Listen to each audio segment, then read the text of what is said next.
So today we're doing an oil change on a 2.2 liter Ecotec engine, and to start we will remove the oil cap and the oil filter to ensure the oil drains out completely.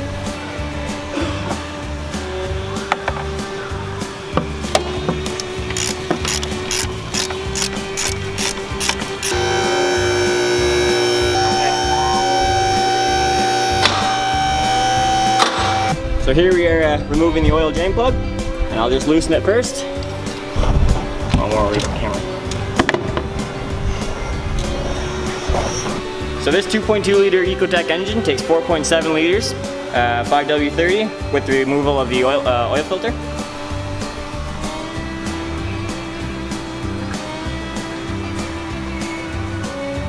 So we'll reinstall the oil cap.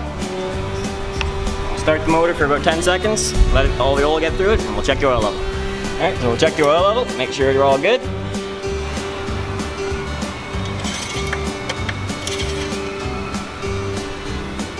And we're looking good here.